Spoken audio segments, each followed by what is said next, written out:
All right. I believe we are live. I suppose I should get the chat out on my phone here All right. All right. in case somebody wants to talk to us. You never know. Actually, our Ashes streams have had viewers. Yeah, they've been really popular. So Nice. all right. Well, this is officially episode 19 of the Shuffle Bus.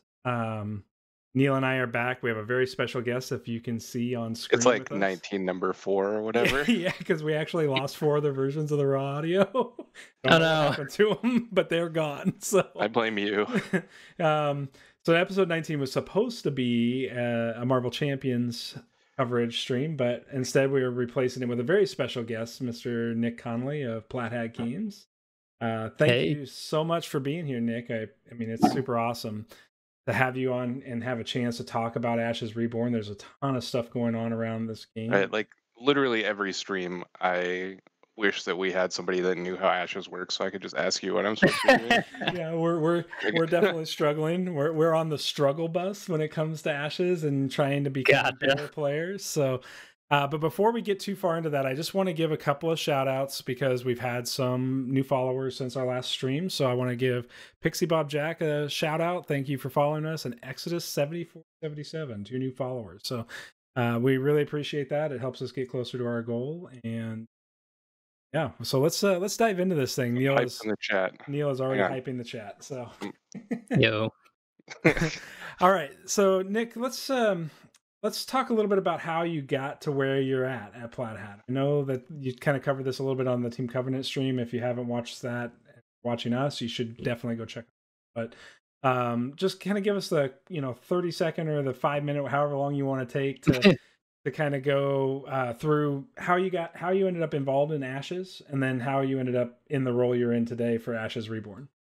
Sure. So as many good stories go, it all goes back to HeroScape. I don't know if you guys have played HeroScape at all in the past, but not for 10 years. I'm old. So yes, I've played HeroScape.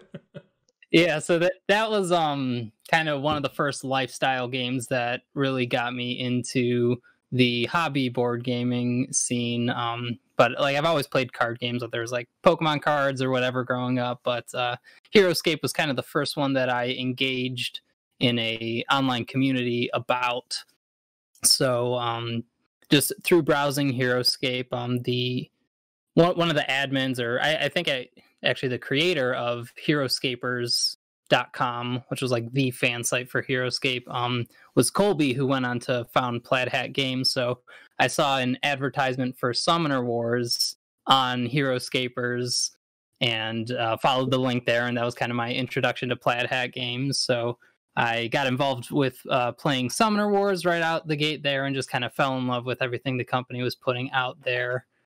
So that kind of became like my favorite company that was putting out board games. And from there, they eventually put out a application for Ashes playtesters, and that was kind of the first avenue I ever saw into getting into playtesting and development. So I applied for Ashes right away, and kind of right around that same time, I was digging into Netrunner a lot and just the expandable card game models as much as I could. So I was really excited to jump into one right from the very beginning by playtesting Ashes. So luckily I got into that playtest and had done just as many games as I could. I just fell in love with Ashes right off the bat. And from there, just my connection to the community had grown and grown. I met people at tournaments and eventually meeting Isaac and becoming friends with him. It all led to just being like my community of people that I just love to interact with. And it all came about because of this great game, Ashes. And then, unfortunately, Ashes met its original conclusion a couple of years back, and kind of my position as or I kind of skipped a part.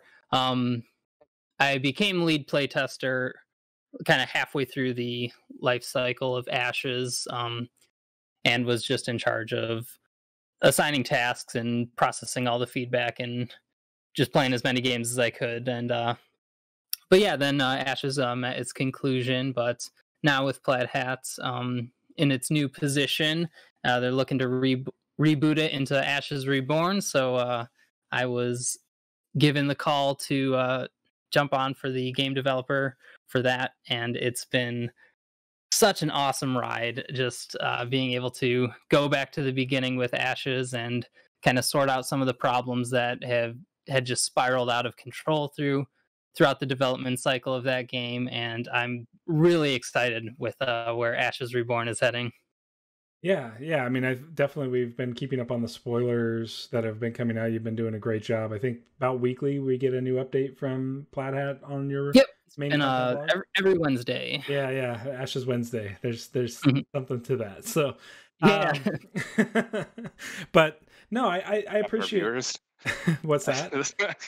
Alienate half the viewers. Well, yeah, hey.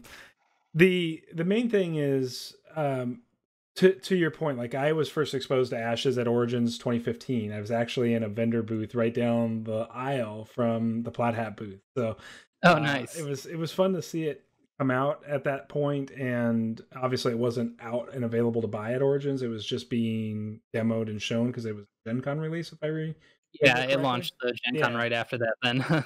Yeah, so kind of from the expansion side, when did you sort of come into the playtesting, and then what's sort of the biggest thing you see differently now that you're kind of at the helm of it and making the decisions? Is it easier or harder to be at the helm of it, or just be a playtester? In your opinion, what do you think is more important there? Oh, geez. So I started as a playtester right with the core set, but I became the lead playtester midway through the development of Jericho, Echo, Astria, and Koji. Were the decks that came after the addition of Divine and Sympathy Magic is when I took over as lead playtester there. And then Bob, who was the contents developer, was the former lead playtester. So he became in charge of designing the decks, and then I was in charge of playtesting them. But we were kind of always just talking back and forth about the direction we would take designs here and there. But what's harder now? I mean, there's a nice amount of freedom that comes with being able to sort past some of the problems that existed in Ashes, because previously with playtesting, we kind of had some things we couldn't change, where it's like, okay, Hidden Power is a very good card and it will always be a very good card and there's nothing we can do about it. So we kind of had these struggles to design within the context of original Ashes that had some gameplay issues. So I think that was the harder side of things, was trying to make new cards that were relevant in the face of old overpowered strategies and some negative play experiences. So it was a really tricky process in the beginning when I got the position and like, okay, we can change roughly this many cards in Ashes. How are you going to decide which ones you can keep and what types of things need to change? And that really came down to, I've talked about this before, but like the triggered abilities that exist in Ashes, where when one thing happens, it can activate another effect, and it just goes down this long chain of kind of complex resolution windows. So all of that has been narrowed down into much more precise triggered abilities. They still exist in the game, but just not in kind of the widespread situation that it was before. Yeah, I think that's really good. And obviously you guys spoiled the illusion dice change with the removal of sort of, well, I'm going to call dice mana for lack of a better system. But with dice being your mana, removal of dice is like sort of like this game's version of like a single turn land removal. You're playing Magic, something like that. Yeah. Like it just keeps you from being able to take part in your game plan. So I think the illusion dice change will be very positive to it. I'm curious to see how it ends up playing out, whether that sort of knocks illusion down a little bit, because from my perspective, very limited. Understand it's very limited, but from my perspective, we were sort of talking about some of the higher powered dice in the game and how dice themselves sort of possess a certain level of game balance that has to occur. And we felt like illusion was pretty solid. And Neil, we had talked about some other ones too. So you would illusion is like, way up here, right? Like Yeah. I get to do this on video instead of just talking in my pod, like way up here. And then the other ones are kind of like all, you know, in here. And then there's like whatever charm, I don't know what the, but Yeah. like hidden power is messed up, right? Like, and Victoria is messed up. And on top of like those being great, the power side ability of illusion is insane by itself by comparison to all the others. Like last week, Neil just placed 3 elephant riders on me in one turn through recursion abilities and gates. Oh my gosh, yeah. So it was like, I'm probably dead now. Yeah, that's rough. But yeah, I mean, illusion kind of has this like 1-2 punch of being the magic that can both take dice away with the dice power, but it also recurs dice, and that's mostly lacking in other colors. Ceremonial used to do it a little bit with Dark Reaping and Expand Energy, but all things considered, like illusion was just like the magic type of dice economy. Right, it just had like a bunch of like +1 or +2s, right? And like ceremonial has like jump through these hoops and get +1 or +2. Yeah, and it took a little bit more, but they were still very powerful cards. Yeah. I definitely want to strike a balance between the high level competition and also making it an entry level game for people that are interested in competitive card games for the first time. I think one thing that is so special about Ashes is just its like visual appeal and just the general inclusivity of the different characters that exist in the game. I think it's just a very appealing game for competitive and casual players alike. So kind of a goal with Ashes Reborn was to simplify a lot of those cards where you read them and you're like, I can't tell if this is good or really what its application is. Because kind of through the development of the 1.0 cards, we attempted to make some hard counters to some of the more prevalent things like the illusion dice power or Jess's ability, Screams of the Departed. So one card that I think about is Hexbane, which is like very specifically targeted towards dice removal and like Phoenixborn ping damage, which were really big things. Sorry, says we've got an issue with sound. Wonder how we lost sound. 1 second. Okay, maybe we're back. Sorry.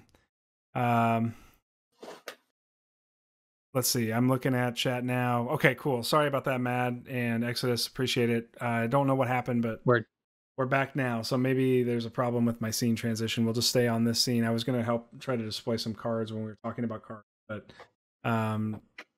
okay, cool. So we are back. Right. Sorry about that. I didn't mean to interrupt, but no worries.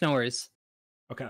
So yeah, we were talking about the complexity of cards, and a big goal of Ashes Reborn was to simplify the wording on a lot of cards to make them clearly understandable from the first time you read them.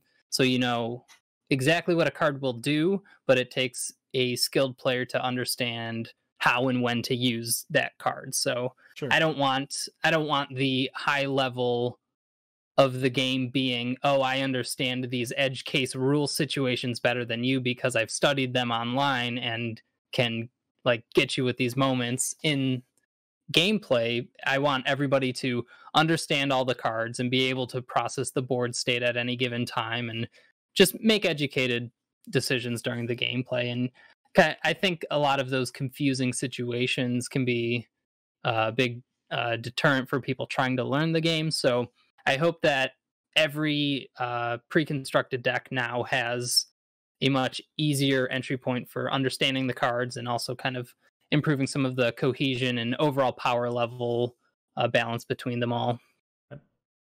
No, I mean, it sounds great, obviously. Things we love hearing is I think there needs to be a nice balance between casual and competitive.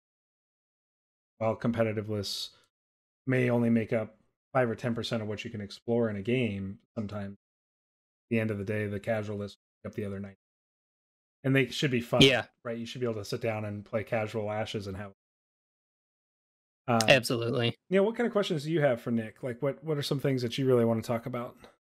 I mean, I could talk to you about this for 6 hours or whatever, probably. He's not kidding. Just yeah, I'm here for it. So call for food right now. The first thing that like I have noticed in 4 weeks of deck building, and this is obviously 1.0 stuff. I don't know what you're working on down the pipe, but I mean, besides the spoilers or whatever. But we've been trying to play with um the old rules and the old cards because that's what we Hmm. have. For sure. And obviously, we just touched on a little bit the difference in, at least to me, the seeming difference in power level of just the different dice in general. But I also feel like there's just like a lot of redundancy in the card pool, where like the card pool is already kind of small to start with by comparison to a lot of games that you're building competitively for, Hmm. and there's just like, I don't know, like 6 different summons that are all functioning extremely similar, Sure. Yeah. and there's just like a ton of overlap in that space, and they're obviously not exactly the same, but like there's just a million 2/3s, right? There's like Hmm.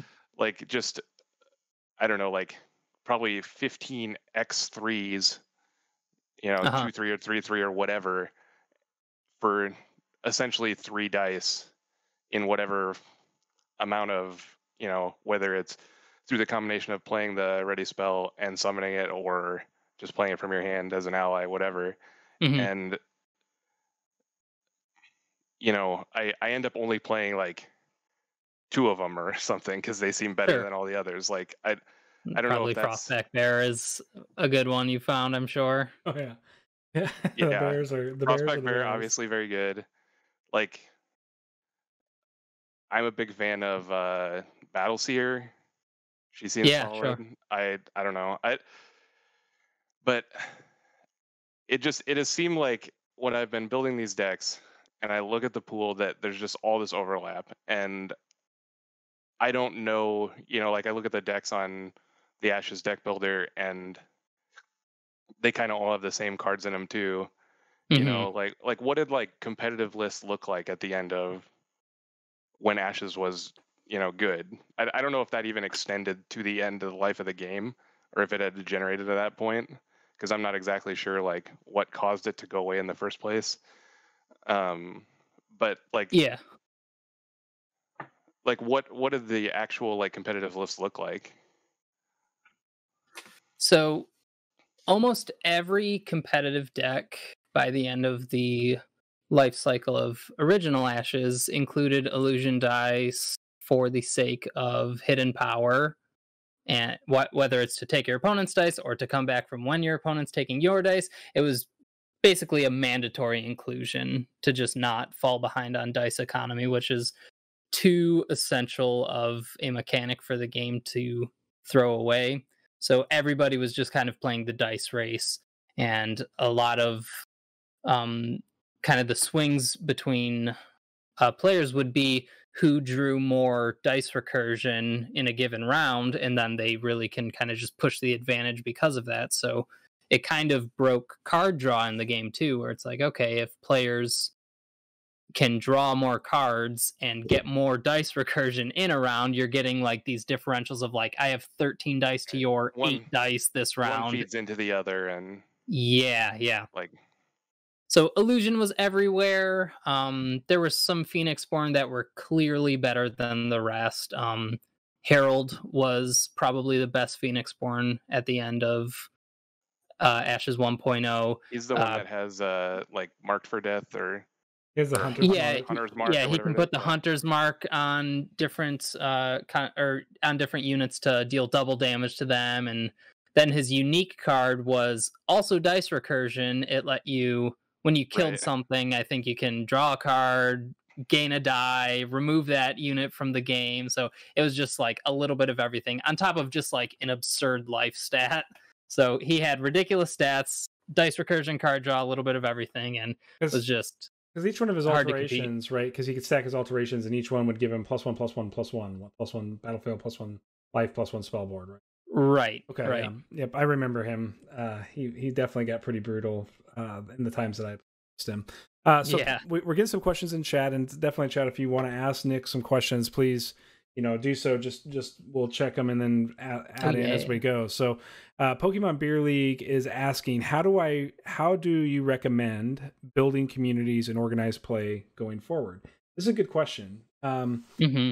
Obviously, before you chime in, I just want to add some things because coming from what I would call niche card games that aren't Magic, Pokemon, or Yu-Gi-Oh, a lot of times building community sort of has to start at the player level. It has to start with your commitment to showing up sometimes for weeks on end with nobody interested in playing, but eventually it does click over. So I just encourage you to do that. Now I'll ask Flat Hat's official response on how they're sort of going to build community, but at the end of the day, I do think it also relies on players to do.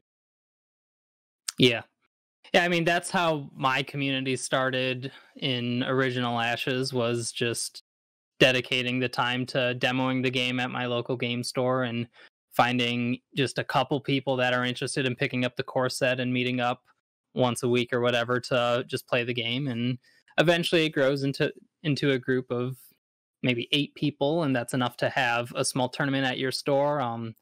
I also, but some of my fondest memories of Ashes are traveling to other tournaments, either within state or within reason. And then, of course, like the big Gen Con tournaments, you really just, all of those small communities just collide at the big events, and it's really fun. And I think coordinating online is a great way to feel like you're a part of that bigger community.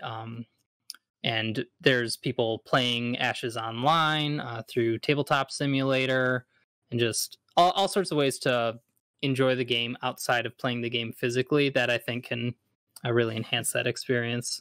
Do you see, is Plat Hat sort of taking with COVID and some of that stuff, do you see Tabletop Simulator as an outlet for that, or is there discussions of something more official than Tabletop Simulator? Because obviously Tabletop Simulator doesn't necessarily require somebody to buy the game. Mod.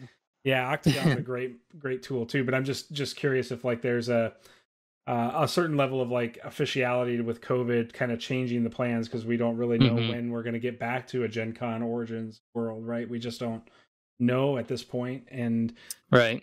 I mean, obviously we all hope for Origins and Gen Con to happen next year, and for PAX Unplugged and all of those great cons that I think everybody should go to if you can have the means to do so, because they're just a ton of fun when you get together, like you said, with a group of the community. So, but in the short term, what is Plaid Hat sort of thinking about, longer term? I mean, from a, I guess my question is 2 parts. One is short term, how are you kind of embracing Tabletop Simulator as a means to an end for organized play for Reborn, considering it's kind of probably come out here, and we don't have an official, but the projections are November, December timeframe is what we're sort of hearing the rumor mill saying. So, from that perspective, obviously a pretty good chance we're not going to be able to go out and play in our local communities yet. So how are you working? Are you working with TTS mod makers to get new cards in quickly, or is that something you're going to still rely on the community to build under a normal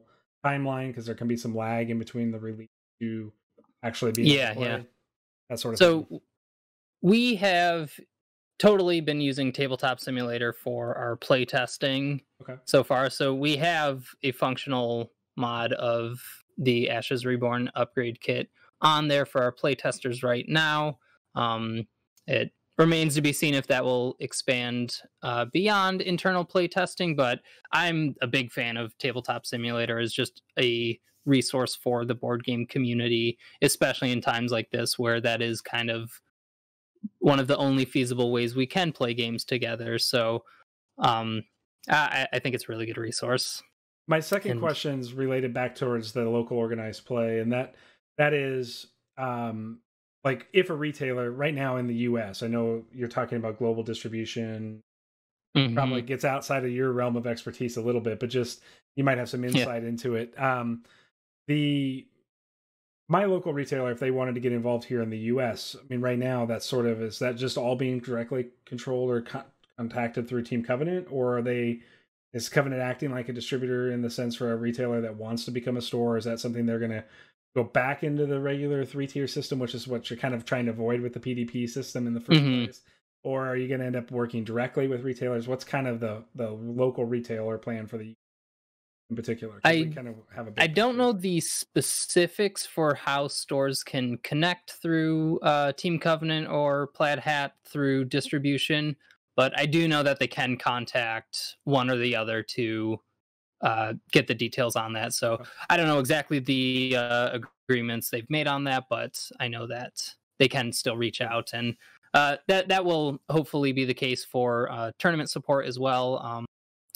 I think it would be really great to strike a balance between providing large-scale tournaments hosted by Plaid Hat at the various conventions and whatnot throughout the year, but as well as having organized play kits accessible to just any consumers that would want to pick up one and host a tournament, and they don't need to necessarily go through a local game store to order one, and sometimes that can just get a little messy. So just the more accessible organized play materials are, the better. That's awesome. So you kind of touched base on Pokemon Beer League. Got another questions regarding how to encourage organized play. I think you answered that here, but one of the other things is, what sort of ideas do you have for Ashes moving forward in terms of promos or prize support, that sort of thing? Ooh. Can you talk any about that yet, or is that still? We haven't locked anything down for what we want in organized play, and that's actually one of my tasks for this work week right now. So we're a week early. Sorry.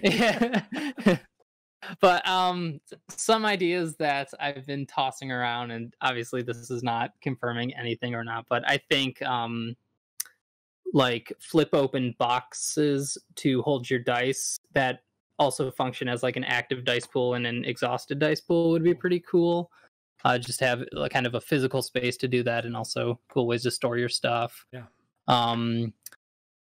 One that's really out there that I think is cool, and you'll see this when the rule book gets posted live, but there was a piece of art in the rule book that I had never seen and must have just been in the archives of Plaid Hat, but there's a picture of baby Aerodel holding a Miss Spirit plushie, and I was like, I want that to be a prize. That's awesome. Yeah, that would be awesome. That'd be super cool. Yeah. But yeah, I'm open to hearing from the community what kind of prizes that they're interested in, because ultimately community is the one that benefits from organized play kits. So as long as it's feasible from a production side for us, then I'm happy to listen. So a couple other things that I kind of had questions on. So we know from the Covenant cast that like 30% of the card pool is 1.0 updated. And then that leaves us with what, roughly 70% of the card pool that's all new cards. Is that a fair statement when we talk about Ashes Reborn? If I'm understanding that, or how's that a little bit flipped. So a majority of the cards are not changing. Okay. A smaller section are changing. I don't remember the exact percentages, but majority of the cards are staying the same. So does that mean the 1.0 cards that you mean, the old cards are staying the same, and then some of them are updated? That's right. Yep. Does that mean that the Reborn kit will have some brand new cards that we haven't ever seen at this point, or is this solely... It won't be any brand new cards. It will all be updated cards that you would replace from your 1.0 version. Just wanted to make that clear. Yeah, so no new art, no new character designs necessarily. Some cards are getting a full rework, because when I was looking at how much we had to keep the same in the project, a lot of it boiled down to just like, well, the art can't change. We're not going to commission new art for this project. So sure. I've done some switching of like, oh, this old reaction spell is now a ready spell or something like that. So sure. There's a lot of big functional changes, but that card will still have the same art, and it will be in the same base deck that it originally was packaged in. Awesome. But in terms of design, there's a bunch of just radically different cards now. Yeah. So it'll feel like you're playing with a lot of new cards. And so that leads to then the first real expansion, which is the new Jericho time deck. So what kind of juicy nuggets can we get on the new time dice? And sure, yeah. Like what is sort of the general theme of time? How do you see it fitting into the other realms of Magic in the Ashes world? And is Jericho going to be another force to be reckoned with again, like she was last? Yeah, it remains to be seen. So Jericho is in playtesting right now, so a lot of this is still early in development. We started Jericho testing earlier this week, but I've been designing her time deck and a couple afterwards, kind of in the background while we were testing the upgrade kit. So ideas for time magic have been floating around, but right now the dice power we're testing is placing or removing a status token from any card. And obviously a lot of the time magic cards will use status tokens for different effects. A main function of status tokens in Ashes right now is just like stat scaling on like your silver snakes or what have you, where X, their attack equals X and X is the number of status tokens on them. But in the previews, we've also seen ready spells that are using status tokens in different ways, like the new Chant of Revenge. It charges up with status tokens, and then you spend that token to deal damage on a subsequent turn. But I think that's really cool because then time magic can kind of falsify triggering those ready spells. They're like, oh, well, I go into a different timeline, and in that timeline, one of your allies died, so I do get to charge up my thing. So that's been pretty neat to see just how we want these status tokens to function. Cool. But that sounds fun to play around with for sure. Yeah, it'll be cool, and we'll see if the time dice power stays that way. There's a bunch of other directions it could go. It could generate you more side actions. It could stop a unit from being able to block for a turn, like all sorts of things. So right now we're just testing just a flood of design ideas and seeing just what's fun about time magic, because it can go a lot of directions, and we just got to find which ones are fun first, and then the balancing will come later in the process. Sure. But for Jericho's section of time magic is kind of themed as just like tempo control. So a lot of like suddenly giving your units like a quick strike attack where they deal their damage before the opponent counterattacks, or locking down a unit so it can't attack and you can attack past them. So a lot of just more like the freezing and fast attack kind of tempo moves of time magic, whereas other Phoenixborn down the line will do all sorts of other elements of time magic, whether it's like this massive buildup of one spell over time until it gives you like this game ending effect after like round 4 or something ridiculous. Sure. I hope that every time Phoenixborn kind of gives us a different color of time magic, because it will also be paired up with each of the other classes of magic. So Neil, what do you think about time? Have you had a chance to look at it? I'm interested in, again, I'm going to go backwards instead of forwards. I'm kind of interested in, like, obviously we're getting Jericho in its current iteration retired because it won the invitational thing. And, you know, you're talking about Herald,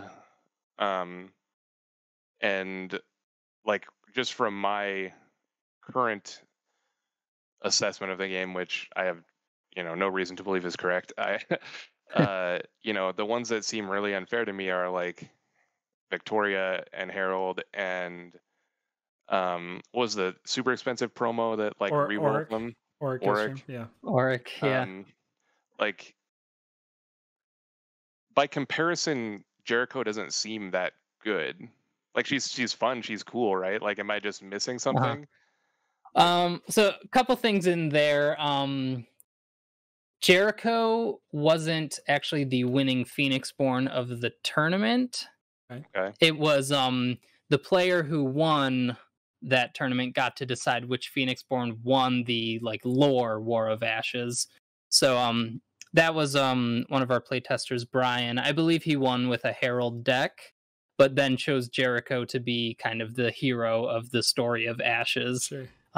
Which was pretty exciting. I don't know if people really wanted Herald to be the champion of Ashes. So Jericho is a fun one, and right, she seemed really cool, and specifically her loyalty card is very cool to me.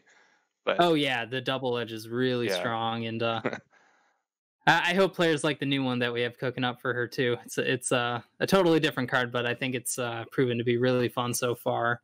And, but Jericho did win a Gen Con tournament. I think it was Gen Con 2018. the winning player did play Jericho. That was Joey. So she's definitely got game. I mean, a free card that can put 2 damage wherever you want it is very good. And her battlefield of 9 at the time. Yeah. So, she's strong. Coming up from side actions, one of the things that you kind of mentioned with time dice a little bit, but obviously it's not being explored, it sounds like right now. In Ashes 1.0, side actions were kind of limited, right? They were, I mean, a lot of times you would take a main, not have a side to take, so you pass. At least that's been my experience here lately. Yeah, I agree. Constructed decks. Do you see more cards coming in the future that have the side action? How do you sort of balance side actions against main actions if they're playable on cards? Like, I get why maybe they're not on cards, but I mean, do you see more gameplay happening in the side action as we go into Reborn? And yeah, what's that look like? This is one of my favorite parts about Ashes Reborn, actually, and it kind of came out as a byproduct of changing the triggered ability stuff. So in the past, when you had like all of these ready spells and all of these units out in play, you could just have an explosion of like 10 triggered abilities happen at any instant. But by removing triggered abilities from cards in play and kind of keeping that more to like the reaction spells in hand, we actually turned a lot of those triggered abilities into side action abilities. So there's a tremendous more amount of pressure on you to manage your side actions, which I think is really fun gameplay. It's kind of this tension point that helps the best players come out ahead, because when you're suddenly trying to juggle like, oh, I have 3 different side actions I want to do, but I maybe only have 1 main action left before I start passing because I'm running out of units, I'm running out of dice, but I still have all these side actions I want to do. You really got to decide which one is most important now. Right. So it's been so fun like that. An example that was recently spoiled would be like Living Doll. Now it's a repeatable side action effect to sling a wound token over to your opponent's Phoenixborn. So the more main actions you can kind of balance with your units, the more of those repeatable side actions you can take. And I think those repeatable ones end up being really fun because there's no cap on the amount of value you can get from them if you can create the right situations. Sure. So one question that I have is really related to the sort of the dauntingness of making the transition from pre-cons to constructed. And it feels, for whatever reason, for me, it felt a far more uncomfortable to make that. And that's not normal for me. So traditionally, like I just get a game and I look at the card pool and I go, fine, I'm going to build my own deck. I can see what's going on here. I'm going to build. Yeah. Like, I don't even play with the precons. Maybe I'll play one game just to make sure I understand core mechanisms. But at the end of the day, I just move forward and charge forward in constructed. Ashes was really difficult for me because I kind of, going back to what we said, I had a hard time evaluating the cards. But number 2, is there things that are being done? Do you feel like things are being done to help make the game more new player accessible? I mean, how are some of the things that, obviously the precons make things really accessible, but it seems like what I see in the community is a group of people that either say all precon all the time, or they maybe dabble in constructed, but not a lot of the both, right? Like you don't see. Yeah. And so I'm just curious, do you kind of know how you're going to bridge that gap moving forward, or how to sort of incentivize that? I mean, is it content? Totally. Is it through different ideas, articles on the web, whatever it may be, to sort of challenge people to explore the card pool a little bit more? Yeah, so there's a few, I got a lot of different things to say on this. And like, I felt that before too. I remember at the end of playtesting the core set of Ashes, I remember feeling like, I don't know how much like there is to constructed in Ashes. I'm like, maybe you borrow like a little bit from one deck or the other. And like my good deck at the end of playtesting was a Jessa deck with Living Doll, and I would put like spiked armor on it or something. I was like, I'm just going to make this giant Living Doll, and every time you try to attack, I'll just sling a bunch of damage back at you. And it did not hold its ground by any means, but I think it is funny to look back at just like, what was it like to be a beginning Ashes player and remember those moments? And a big part of like the pre-constructed feeling of Ashes is like a lot of those art pieces reinforce that, like, oh yeah, this is this Phoenixborn doing this thing. I think of like Sympathy Pain in Saria's deck. It's like, oh, this is clearly Saria getting hurt. So it's like I had a hard time imagining using that card elsewhere just because the pre-constructed decks were so thematic. So I do think that is a very correct assessment where there's either the pre-constructed players or just like the full-on competitive constructed players. And bridging that gap is something we are looking at addressing. Number one, by having more accessible cards where you can read them and understand what they do. You can remember them out of context better. Where you're like, oh yeah, there's the card that mills cards for my opponent. Maybe I do want to put that in my control deck that I'm working on.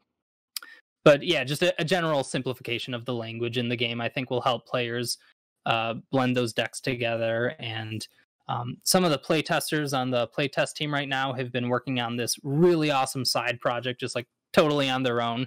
They're doing like these reconstructed decks where they have certain limitations imposed where they're like, okay, take a pre-constructed deck, use the same dice type pairing, like plus or minus 1. So you could do like 6 natural, 4 charm or whatever, and then keep at least half of the cards in that pre-constructed deck the same, and then rebuild the other half of the deck using other cards from those same colors. So I think that's a really awesome way to just explore ideas a little bit more. And for players of the game, if you find a pre-constructed deck that you really connect with, I'd recommend trying to play another deck that shares at least one of that same dice type, just to see if there's any cards that you think might bleed over well.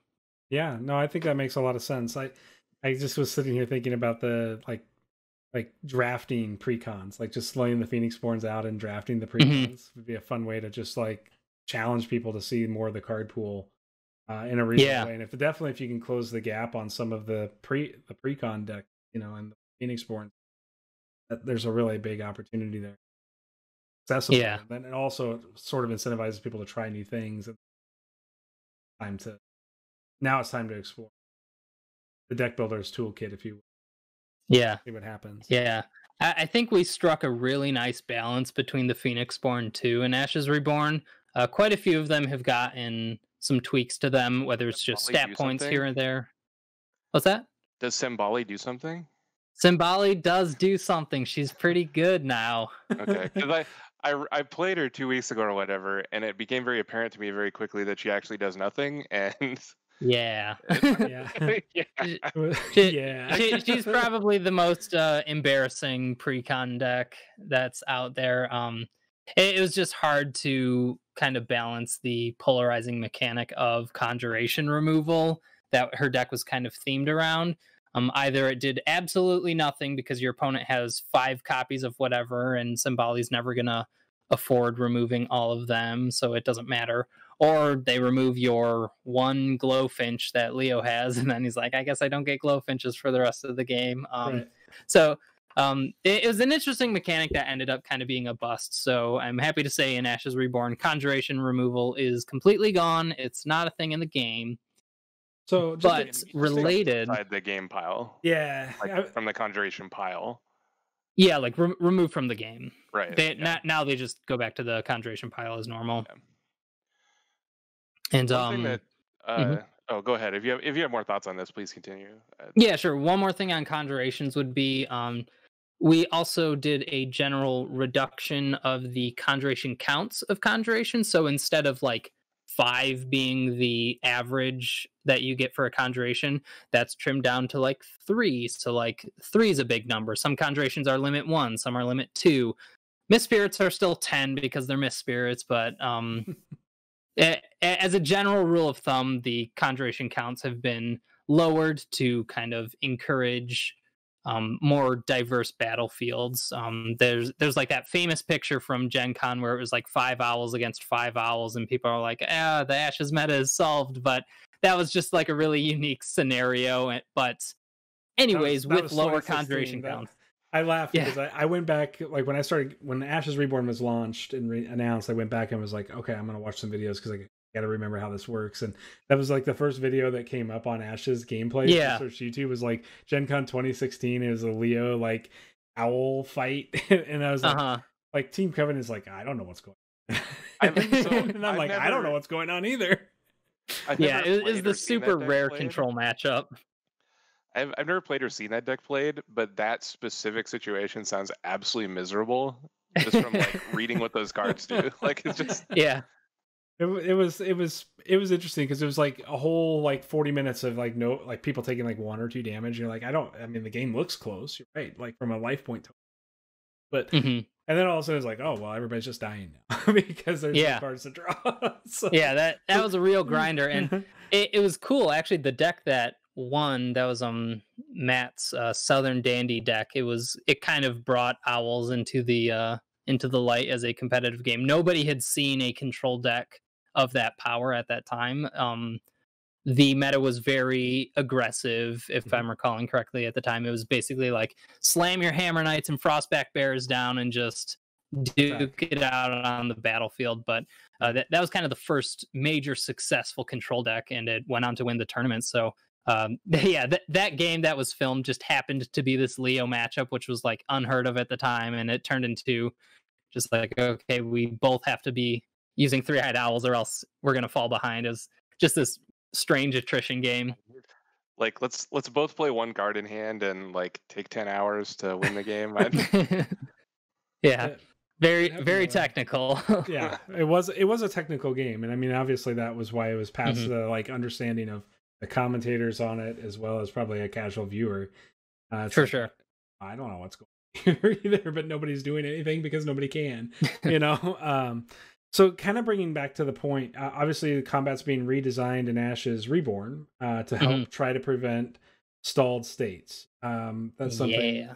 that has been kind of a common complaint, and I'm just curious. Are you seeing that happen with when? Because I mean, I haven't seen all of the stuff yet, right? But I mean, I'm still seeing a lot of the normal things. So unit attacking, unit countering, and unit blocking, and Phoenix Born Guardian. Obviously, the early game stuff was Phoenix Borns were just like taking a bunch of hits, right? So Yeah, just use your life as a resource, you know? right, which is what you do in every trading card game. Just so I Yeah, mean, like if you're it's not using your life classic. as a resource, then you're not really probably playing the game to its fullest potential. But Mhm. the question I really have is now with just the single guard, are you seeing stalled states less? I mean, I'm hoping less, obviously, but like, is stalled states still occurring in some matchups? I mean, are you kind of from like I'm asking, I guess, a deep development question here, but at the Yeah. end of the day, like, are we actually seeing real improvements? I mean, significant improvements in that, or are we still getting to like, well, I still played 3 bears, you played 3 bears, and nobody wants to attack? You know? It's absolutely being alleviated so much more where cuz with the old combat rules, it was a very like defender favored Hmm. rule set. I was like, okay, yeah, because the defender gets full autonomy in how they block when they can use their Phoenix Born unlimited times, or the unit guard units in the past were also very, very strong. Like the Hmm. old Gilder was just like tremendous value for 1 die. Um, so yeah, you were put in this position where attacking was a really disadvantageous thing to do. Um, Another element to that was you could block and no counter, which let your opponent set up every favorable trade they could on defense, decide if they wanted to exhaust their unit or not, and then after your big attack, your battlefield's empty, and then they can Keep going. retaliate even better. So yeah, I think the battlefield clogging came mostly because of like the block no counter rule, Mhm. as well as the unlimited Phoenix Born guarding. Right. So In a world of like 82 threes, like they mhm. just block each other, take 2 damage, and attack back Yeah, for they're not even 2. Like, trading. Yeah. yeah. Yeah, yeah, exactly. So, no, I think this is awesome. I mean, we're very excited. I mean, we've been playing on stream a little bit lately Mhm. with those combat rules. We haven't really experienced stalled states. We've had a few times where the board just wasn't advantageous to maybe make a main, but Mhm. you know, I think that some of the things that break that, in my opinion, are the action spells that deal damage to things, that exhaust things. You Yeah. know, those things are very proactive plans. Combine that with the combat rules, and it seems like that's going to be the case. Obviously, we're playing with the old cards, so there is some potential disconnect that could still happen Yeah. there. But Probably some weird things yeah, that are going on, but for the but most part, that it should work. sure, absolutely. So, I guess one other question I have is, when we developed a game, one of the things that I always found really kind of entertaining is watching the community develop decks, and then like realizing they hadn't Sorry, stumbled. you cut out for like the We first lost your audio just for a sentence second. there. Okay. One of the interesting things that I have found in when we developed a game was that when we developed a card game specifically internally in testing, we found decks that the community hadn't really discovered yet. And have you seen that? Is there anything that you've seen like in your development or testing where the community hasn't sort of solved, quote unquote, solved the puzzle with a particular Phoenixborn, and there's a deck line in the wait out there somewhere that just is waiting to be discovered? And can you put anybody on some hints for that if there is? For 1.0 cards or Sure. Reborn? Either one. I mean, yeah, Ashes Reborn is like such a new meta already that I mean, we're seeing new decks come in every playtest, and especially as we just keep adding more and more cards, it's like I don't. We haven't really seen playtesters kind of settle into their one archetype or one Phoenixborn. It's just there's so much more to try out now, and a cool thing that we're seeing is with the illusion dice power gone, we can see a lot greedier dice spreads. Yeah. So people are running 4 different colors, people are running 5 different colors, and it's still really cool. And it's not like I think there was an old fear that those greedy dice spreads would be oppressive for one reason or another. It's like, oh, you just have access to too many things, too many different pieces of the color pie, as they say. But it's turning out to just be fun, and it's cool to be able to bring one charm die for whatever unit that you want, and you get to try a lot more interactions, and it's not enforcing players to be like, oh, you have to play kind of respecting the just existence of dice exhaustion. So we're getting just so many more diverse decks, and I think a big part of that too is a rebalancing of the Phoenixborn. Kind of the top 5 contenders aren't the only viable Phoenixborn anymore. I think there's maybe like 2 or 3 Phoenixborn that are in a lower tier and will probably struggle a little bit, but we could only change so much in the project, and they're still not bad. I would say Fiona, Ramia, and Koji are probably the 3 lowest tier Phoenixborn, but totally all still viable. Sure. I think that's anytime you have an asymmetrical start. Neil and I can talk ad nauseum about this, but anytime you have asymmetrical starting positions like this, there's always going to be a tier list of those, and there's just no way around. There's going to be bottom performers. You can't have all of them be equal. There's going to be 2 or 3 of them that are like top of the meta, proactive, and then 2 or 3 more that are good because of what's in the current meta. Yep. And if you've got it down to where how many are there now? There's like 21 Phoenixborn, I think. I thought. So if you've got it to where like 18 of 21 is viable, that's really good. Like that's extremely good. It's cool. One thing that I told Jesse early on in this was that like I went into it with a like a Destiny or Transformers TCG mindset where the Phoenixborn is like the build around me. Like I'm going to play this Phoenixborn, and so. And to a certain extent, there are cards that are better with one or the other, but really, like, it has become more apparent to me that you can kind of just like build a deck and like then slap a Phoenixborn on it, and it still runs. Like, obviously, that's one of the benefits. Situation is somewhere between, but that's kind of the benefit of the first 5 system, is where it's like, okay, I can always pick how I want my games to start. So you can maybe like try your deck in Brennan, and you're like, oh, that's not working. Maybe I try it in whoever. I don't know. But yeah, like Phoenixborn do only have limited impact on your deck. That you get their 3 cards, and then whatever their stats are and their ability is kind of your jumping off point. But for the most part, I think what you want to do with your spell board and just your general unit composition. It's just kind of like contrary to how I anticipate it to be, and how I mean I like it this way better. I'm more a fan of symmetrical starts than asymmetrical starts. So in general, I like this is closer to the symmetrical start than the other way. for me. Yeah. The more asymmetrical it gets, the more like matchup dependent I think the outcomes of the game become. So it's like you want to go into a match feeling like you have a fighting chance and not just be like, oh shoot, this Phoenixborn is a hard counter to my Phoenixborn.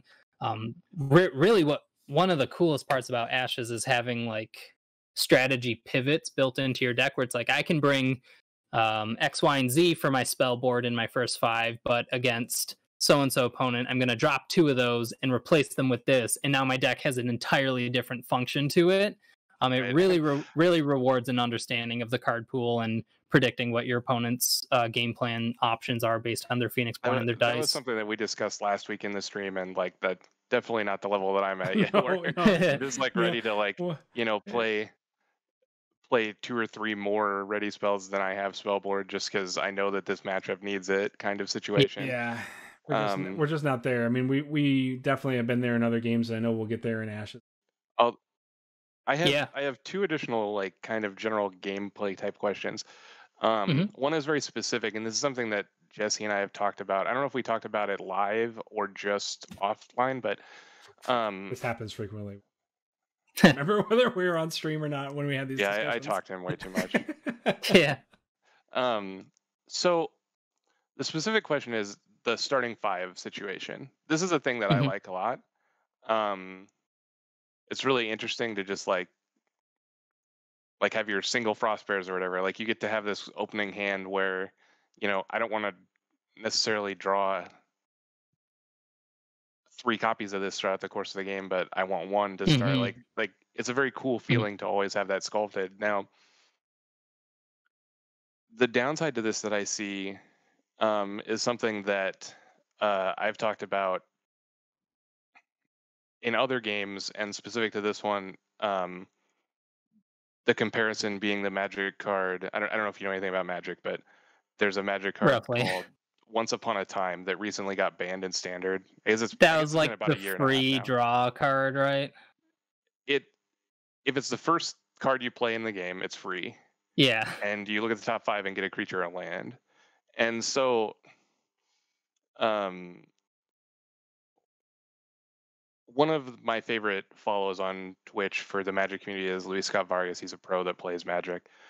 He's a very charismatic guy, but he broke it down in a way. This was at a time when Magic Standard was really screwed up and it needed a bunch of bans. It eventually got a bunch of bans and became better. Oko was around at the same time as this one, right? Set. Yeah. Yep. I remember the elk everybody memes. knows.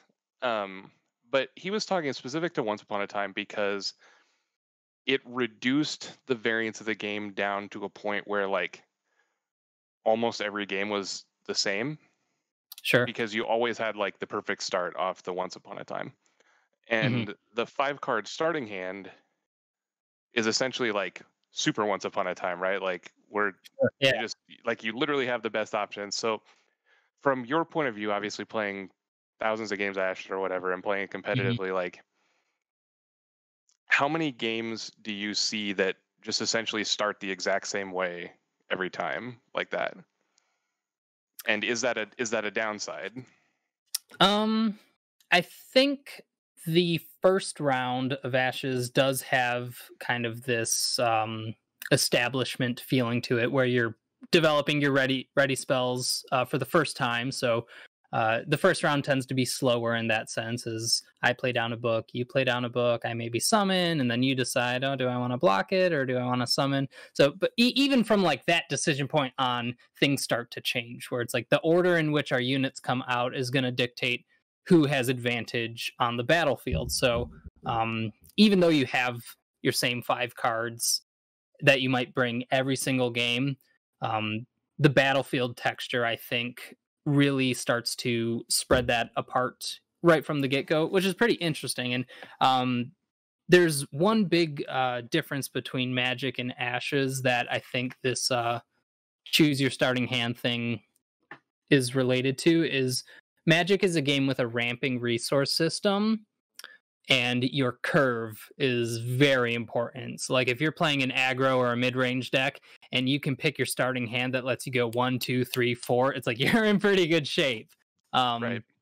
But with Ashes, with the 10 dice always being consistent, we don't have to worry about people like hitting the perfect curve or whatever. It the gameplay of Ashes doesn't ramp up in that same way. It's really about just like the turn by turn. Can I get these incremental advantages over you based on the state of the game right now? Because missing one opportune attack or not meditating enough a few turns back like will drastically impact your ability to play the right card at the right time. So I think that's kind of the main draw of Ashes at a high competitive level, is just trying to be the master in every single turn of the game, rather than the long-term growth of your curve that will let you play your big drop, because you can play your most expensive card on turn 1 in Ashes, which is a totally different thing than ramping up to your 7 mana dragon or whatever. And and I mean, you put that very succinctly. Like I have been in agreement so far that the starting 5 is good, and the way that the beginning of Ashes plays out is good and enjoyable, even if it is very similar every game. Because, like you said, you take your turns, and immediately after, like I go, you go, my second turn of actions, could be totally different every game. And it plays much more, like I've said this a couple times, it plays much more like a board game than it does like a card game. Like card games have a lot of variance, and this game tends not to. Like obviously you have some random draw and you're even rolling dice, but it still doesn't feel like it has that much crazy variance. You kind of have this incremental Euro game kind of feel to like managing your dice and your ready spells and the attacks. And so I really enjoy that, and I think that's a like the way that you put it was very expressed a lot of the things that like I wouldn't have been able to say, but I think is right. Like I don't know. Nick was very eloquent in his response. Yeah, I just haven't played it enough, and I think that I don't know how many people even considered it on this level, but I find it very rewarding to make those early decisions and have them pay off like much later in the game, which lots of games don't have that kind of payoff endorphin response, I guess. Like when, like even 6 turns later, or even like 2 rounds later or whatever, you're benefiting from these early decisions. The same thing happens in Magic and other games, but you just don't, unless you're playing at extreme high level, you have no recall of that. Like the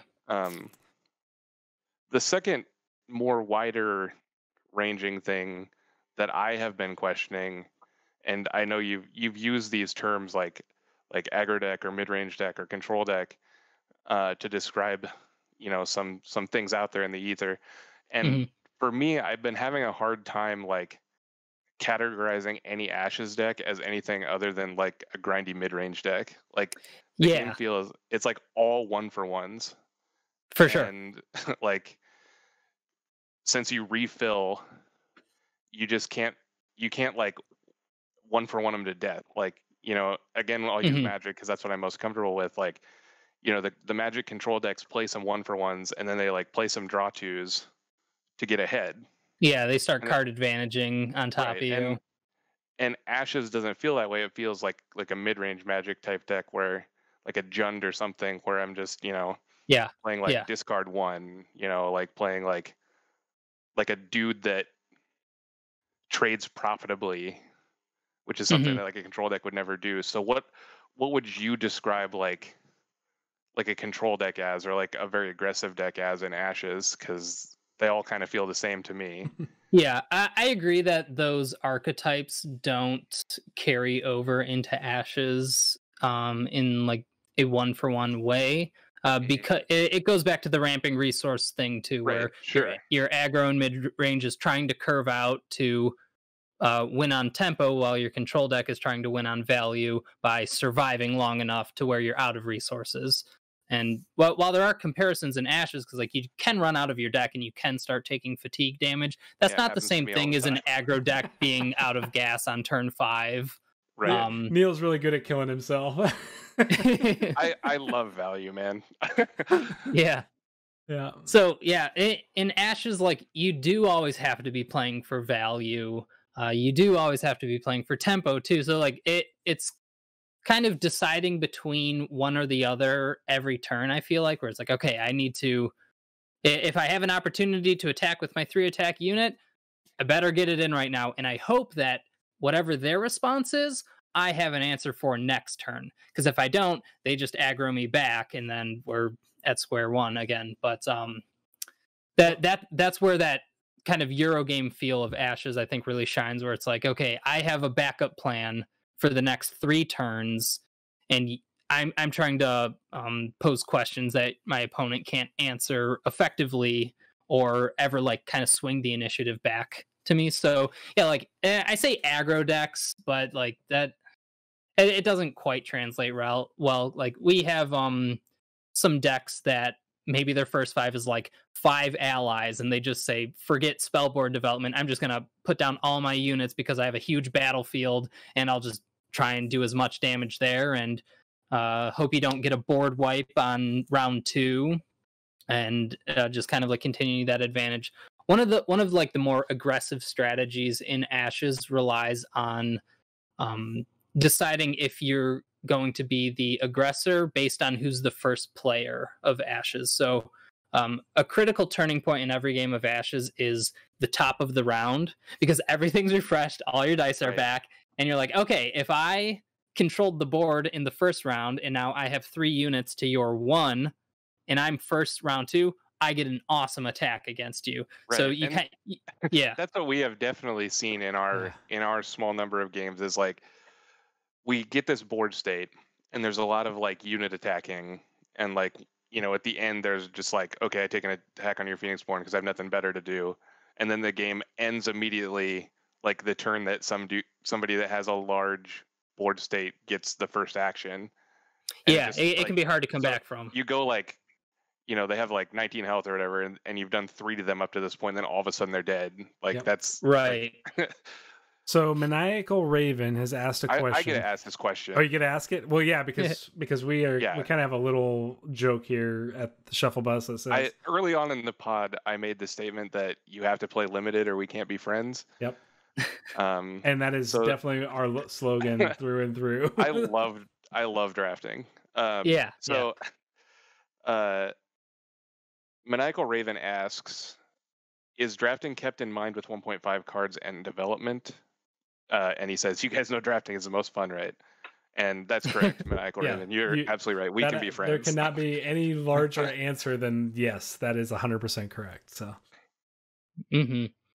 So yeah, drafting in Ashes, or just like a limited format in general, is interesting because unlike Magic, it's not constrained to rarity of cards in your randomized packs, because like that really determines kind of how your draft goes in kind of a sealed event where you open your cards and you're like, oh, I got this really good rare bomb and no one else is going to open this. I can kind of take that as my win condition or whatever. And the common cards kind of set the tone of just like what the games look like in this limited environment. But Ashes, like every card is on the on like the same rarity scale. So I've always liked the Ashes draft rules. I think they're pretty simple, and you can get into weird situations where your decks become kind of this hodgepodge of different dice colors, but you can still afford to spend those because you get to make your dice pool however you want with those draft rules. So another thing with drafting is the card counts also reflect pre-constructed decks, where when you draft a card, you add 3 copies of that into your deck. I think players can totally open up the draft rules to kind of different variants there, but in the master set rule books, we went with the simplest draft rules, which is like pick your Phoenixborn and you get their exclusive card, and then draft 9 cards, and then that's your deck. I think there's a lot more exploratory things you could do with just mixing up your cards and drafting literally 1 card at a time until you build your 30 card deck. You could get much more interesting cards with those crazy first 5 pivots where if you have one of this ready spell, one of that ready spell, you can kind of mix and match how you want to start your games a lot. But one of my favorite limited formats in Ashes is called the Koloff. Have you guys ever heard of Koloff? No. So everybody plays Cole as their Phoenixborn. Okay. And his ability, of course, is Slash, which you can just discard a card to deal 1 damage. Right, I played him early on because I thought he looked like Geralt of Rivia. Yeah, Cole's sick. Feels in love with the Witcher. What you do is shuffle up your entire collection, deal out 30 random cards, and then everybody plays Cole. So it's super fun. And it's best in multiplayer too. Like some of my favorite games of Ashes are just like a 4-player free-for-all Koloff. And you just see what happens. It's so fun. Koloff is awesome according to Dragon. Yeah. I really wanted to put it in the rule book, but it'll maybe be a PDF online or something. You should definitely make sure Colby lets you do that. Just say this was my whole fee for doing this. I know you're paying me to be on salary, but yeah, definitely. Exodus 7477 is asking if there's going to be any changes to the multiplayer rules. Do you see that coming in Reborn right away, or is that something that's going to be looked at later? Multiplayer rules are the same right now. The rule book is written kind of referencing just the 2-player games, but then it has a section that says like multiplayer or like 3 to 4 player or whatever, and it kind of elaborates the differences there. But multiplayer is a little difficult in these traditionally head-to-head games because you get into the issues of like who attacks who, and kind of attacking first leaves you vulnerable to multiple people to dogpile. I talk about stalled board states, man. Right, yeah, it's like card games, like multiplayer card games. As if attacking wasn't bad enough already. Right, yeah. I agree. It turns into just like these grind fests. So while I don't think we have any mechanical changes to the multiplayer rules to like facilitate that, I am really interested in post the time magic decks that are coming out. I've been toying around with some cooperative multiplayer experiences that you can play with Ashes versus a like automated enemy deck. So that may or may not be the types of products that come out after we do the 7 time magic decks, but it's just an early idea right now. And I think when you change the attitude from competitive multiplayer to cooperative multiplayer, you can just get like way more interesting and fun, just social experiences. Because the problem with multiplayer in general is that there's like, you don't share the same victory condition. Like, essentially, if everybody's playing to win, you're assuming that everybody's playing exactly to win and not just to not lose, which is a thing that happens all the time. You play really defensively and you would like do what you can to stop the person that's winning, and then it goes on forever. Yeah. Like, so cooperative fixes that because you move to this situation where everybody does have the same victory condition. And it's just, it's like 2-player where you and I both have the same win condition is defeat you. Like, if we team up, where like our win condition is defeat this. So we aren't rewarded for taking a long time. We aren't rewarded for like griefing the leader. Like, and obviously it tends to be more casual. It's just like a lot of fun. We've been playing Marvel Champions on our weekend streams. Yeah, so cool. It's awesome.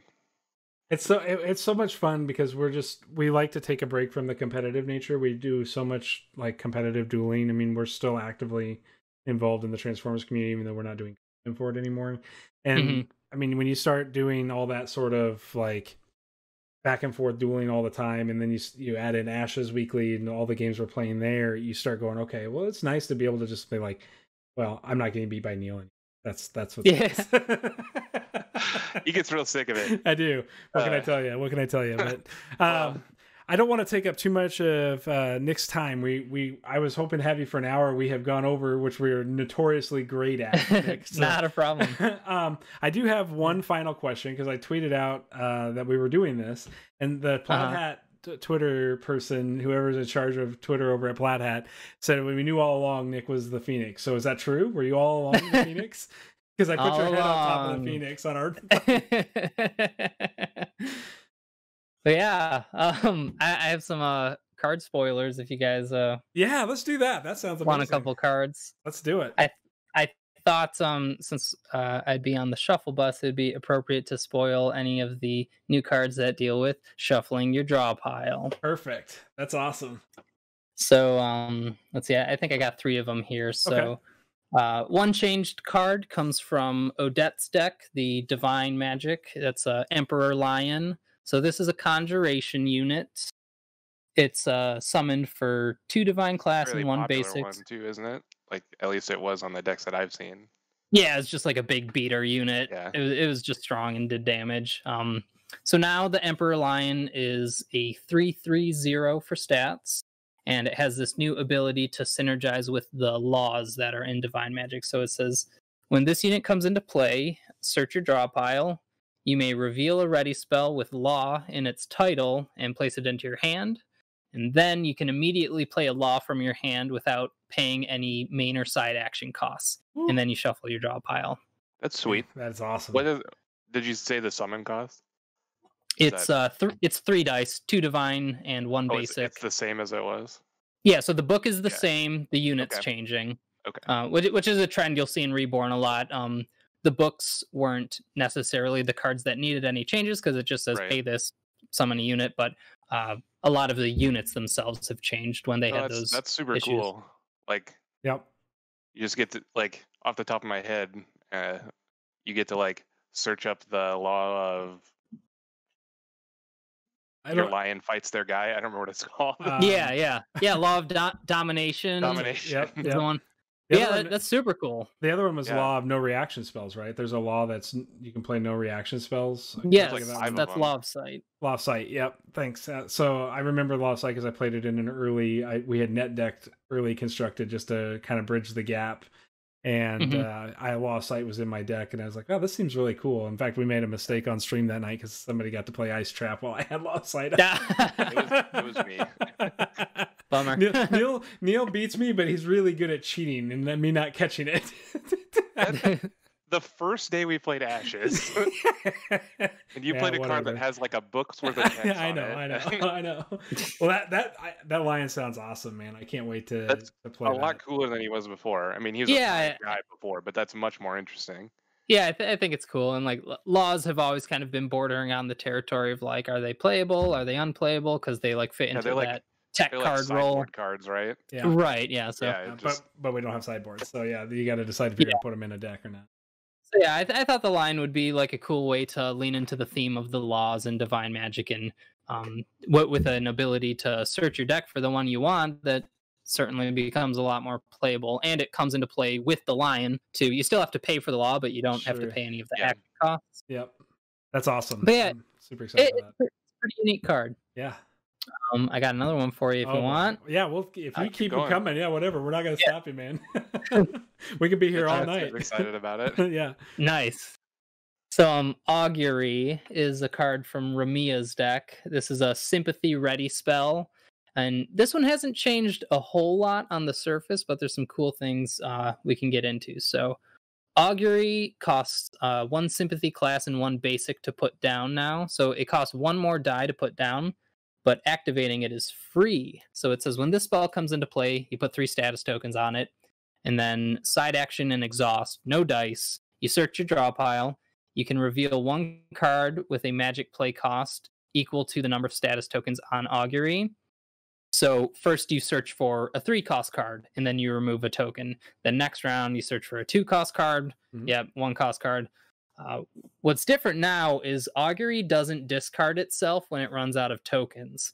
So once it's down to 0 tokens, you can start searching for cards that are free. Oh, that's sweet. That is cool. Yeah, so awesome. It's a nice little edge case bonus to it. I can't. It's way better to have the extra cost up front and no cost on the activation. Yeah, right. It's getting the buff of effectively 2 dice cheaper because the former Augury cost 4 dice to get the full value out of it, but now you pay 2 up front and then you get 3 plus tutors for the rest of the more game. Than that even, yeah. Mm-hmm. Right, yeah, you can keep going as long as you got a bunch of zeros. Yeah.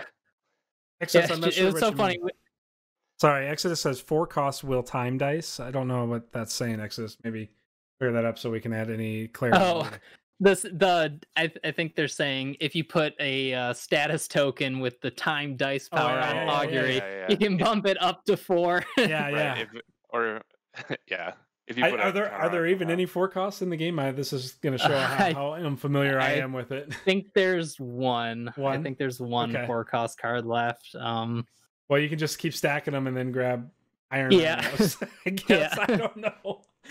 Rhinos are conjuration, so you can't search your deck for it. So right, yeah. Augury wouldn't find that. You just charge it up to 7. Yeah.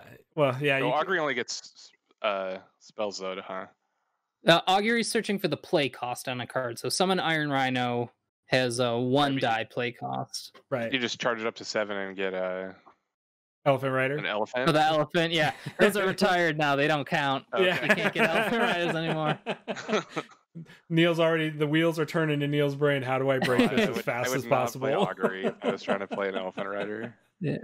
So all right, here's another one that might get your combos ticking. It's in James's deck, so this is the Divine Ceremonial deck. This card had a complete overhaul. It was formerly Law of Repentance, which was like very specifically teched against, I think, dice exhaustion or dice recursion. I think it was a dice recursion punish card. Whatever it was. It's a totally new card now. It's an action spell called Revival Pact. And it's a side action and 1 divine die. And it says search your discard pile for up to 3 allies and shuffle them into your draw pile. Cool. That's awesome. That's kind of neat. Yeah, I like that. So we haven't had many cards the guy that searches for him, right? Yes, exactly right. So James can immediately search for it too. So you get this cool combo of getting access to those allies again without paying the ceremonial cost to like manually recur them with the dice power. But it also inflates your deck size too, which can be like a cool tech against the mill control decks where it's like, okay, now I got 3 more cards in my deck. Right. So it's anti-mill and it like gives more reason because there's some card that Jesse played last week that like removes 3 things from the discard. That was where I think action spell. I don't remember the card now. And there's just not very many, at least that I could see, reasons that you would want to do that. Besides like ceremonial power, I guess there's like hand tricks comes back. I guess that if you have whatever that ability is. There's not a whole lot of recursion from the discard pile outside of allies. Right. But there is some. Yep. Right. And so just having a card like that makes other cards more meaningful. Yeah. To remove them. But that's cool. Sweet. I'm excited to play that card now too. Dang it. Yeah, it's a fun little card. Though you by changing its name, you made the lion worse. That's true. One less card for the lion to play with. Well, we'll be all right. One more law might come out in the in Damona's deck. She's going to be Time Divine. Awesome. I have the Damona promo, so I'm excited to see what you do with her in Time Dice. I'm excited too. Who knows? Well, yeah, and okay, let's see. I got one more change card that shuffles. Woo. This is the last one, I promise. All right. So this is also in James's deck. It's the Reaping Angel, which is an ally. I can't really remember what it used to do, but I think it does something close enough now. So it costs. Must have been really irrelevant at that point. Yeah, I don't know. These cards have all gone through so many changes that I'm like, if I don't have my spreadsheet next to me, I don't know what the cards do. So the Reaping Angel costs a dagger and an angel. It's a 2/2/2 for its stats, so a pretty good ally. And then its ability is called Offer. It says when this unit comes into play, search your draw pile. You may reveal an ally and place it into your discard pile. Shuffle your draw pile. Then you may search your discard pile for an ally and remove it from the game to heal 1 from your Phoenixborn. Okay, interesting. So you get this combination of like filling up your discard pile with allies for reasons, and but then you can also remove the allies you don't need to heal up your Phoenixborn a little bit. So it's a pretty cool Pretty cool combo card. I'm trying to remember. Are there allies that? Oh yeah, the Immortal Commander. When it leaves play, it does 2 damage, right? So like you actually have the opportunity to be proactive with Immortal Commander to push out some damage when that. There's probably others that I'm not thinking. If Immortal Commander stays the same, well, it's another changed card. Okay, well, never mind then. I'm just. But you get the idea, yeah. Yeah. So I mean, I like those kinds of things where you're getting incremental value from something like that. So Maniacal Raven says Fire Archers as well. So I think that's cool. I think that's the kind of thing that is tricky and fun to deal with because it's a playing on an axis that your opponent has a hard time doing anything about, right? Where we can play units and we're all playing on a unit battlefield.